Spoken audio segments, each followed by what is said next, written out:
Você já pode se organizar para a entrega da declaração do IR, porque ela pode ser feita a partir de amanhã.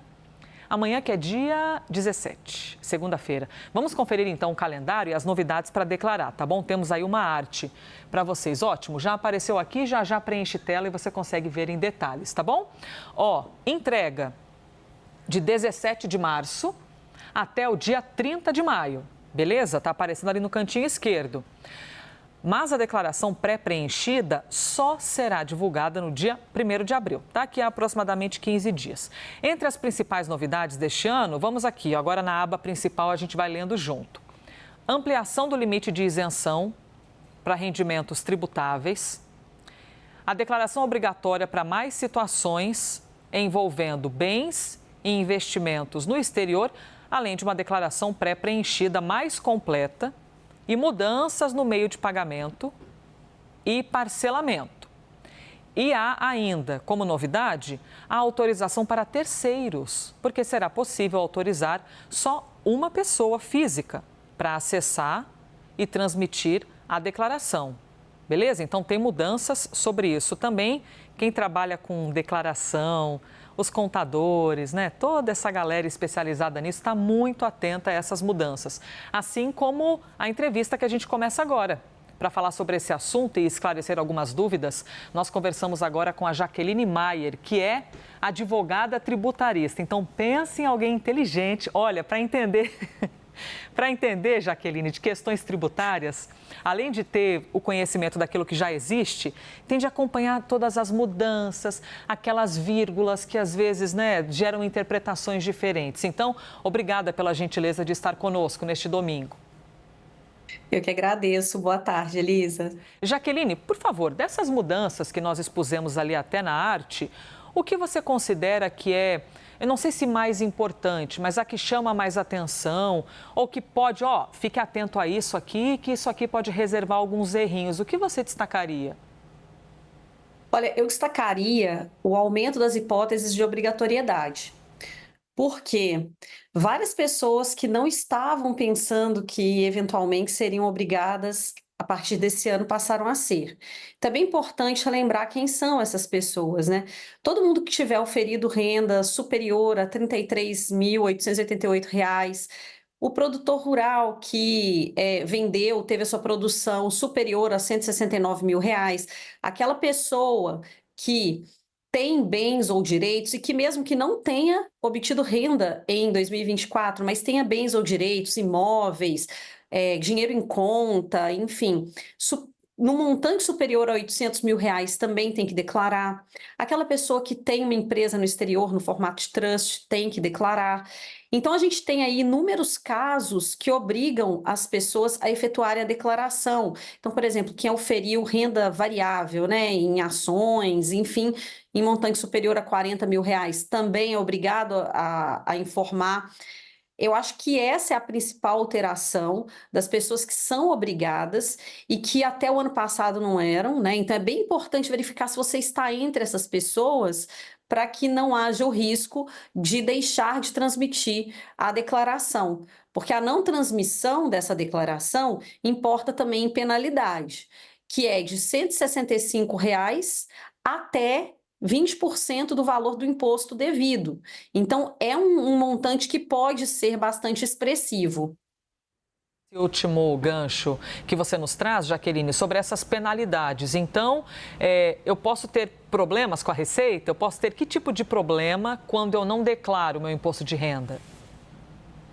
Bom, a Receita pode verificar por meio de todos os dados que ela dispõe, e ela dispõe de muitos dados, ela dispõe de informações variadas, que vêm desde o plano de saúde que a gente paga, até as transações bancárias que a gente faz, as transações cartorárias, né, os imóveis ali que a gente vende. Então, a pessoa também que vendeu imóvel em 2024 é obrigada a declarar esse ano. Todas essas informações em conjunto, a Receita sabe que você deveria ter prestado a sua declaração. A partir disso, se você não prestar a sua declaração até o dia 30 de maio, a partir de 31 de maio, 1º de junho, na verdade, né, considerando o calendário, você pode ser intimado e aí sim vai ser intimado e essa multa vai ser aplicada a você. Então, assim, é muito importante estar atento e entregar a declaração se você é uma pessoa obrigada a isso. Perfeito, muitas regrinhas ali norteando. Inclusive, doutora, eles chamam de doutora, né, pela atribuição de advogada. Quando surgiu recentemente, teve uma polêmica gigantesca envolvendo, porque o Pix, porque a Receita vai ver o Pix. Aí ficou parecendo que a Receita não via nada, nossa, e de repente a Receita vai ver tudo. Então, eu quero entender com você. Na verdade, a Receita já vê tudo, fiscaliza tudo. Se não existe algo, a Receita não está vendo isso aqui, então atenção, agora eles vão... A Receita já tem acesso a todas as informações bancárias. Sim, a Receita já tem acesso a muitas transações que nós fazemos. A depender do montante, né, dessas transações, os bancos e os cartórios são obrigados a informar a Receita Federal que essas transações ocorreram. E essa regra já é uma regra antiga, isso já vem acontecendo há muitos anos, né? Existem também operações relacionadas a cartão de crédito, então as operadoras de cartão de crédito são obrigadas, são intimadas e obrigadas a informar o montante de transações que a gente faz. E, obviamente, tudo isso tem a proteção e sigilo de dados. A Receita Federal ela obtém esses dados com a finalidade de verificar se é devido ou não imposto naquela transação que você fez. Então, a venda de um carro também, ela é informada à Receita Federal.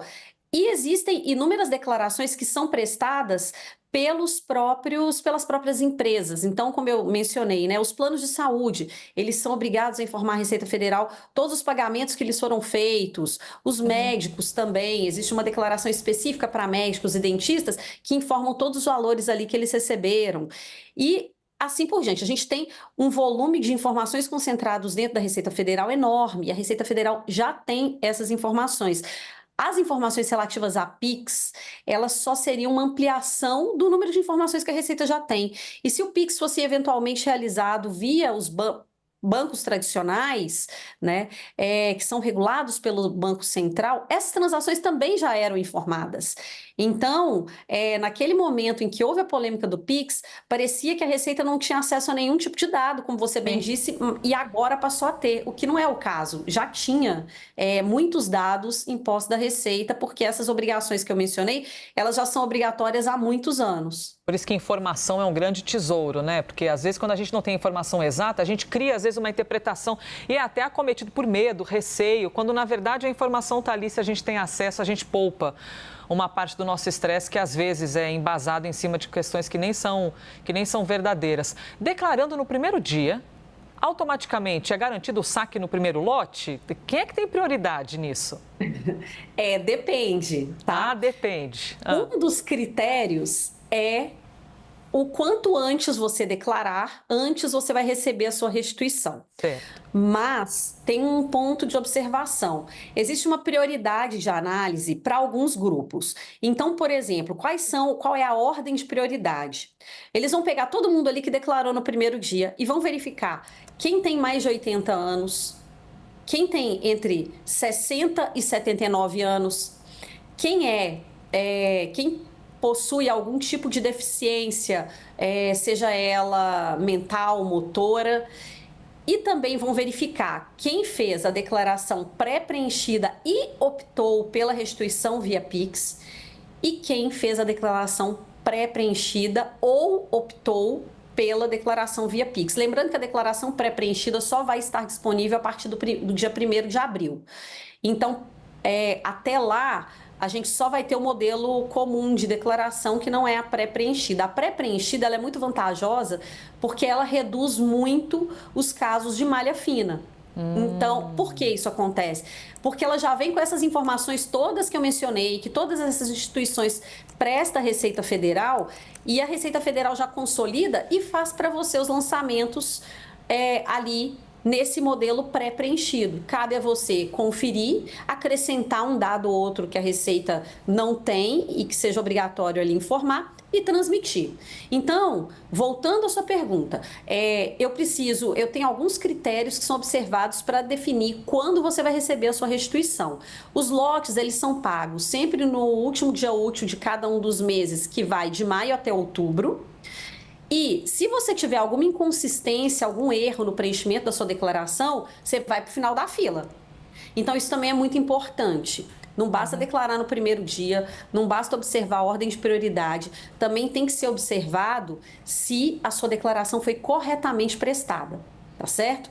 E aí, esses critérios vão ser aplicados. Ordem de transferência, né, dos dados para a Receita Federal, de oferecimento da declaração, e se você se enquadra em algum desses critérios de prioridade que eu mencionei antes. Então, mais de 80 anos, entre 60 e 79 anos, deficiência, seja mental, motora, enfim, ou se você declarou a declaração, prestou, né, as informações via declaração pré-preenchida e optou pela restituição PIX, ou se você ofereceu a declaração pré-preenchida ou optou pela restituição via PIX. Então, esses são os critérios. E aí, quem não se enquadra em nenhum desses critérios vai aqui para o final da fila, mas respeitando sempre essa ordem de transmissão.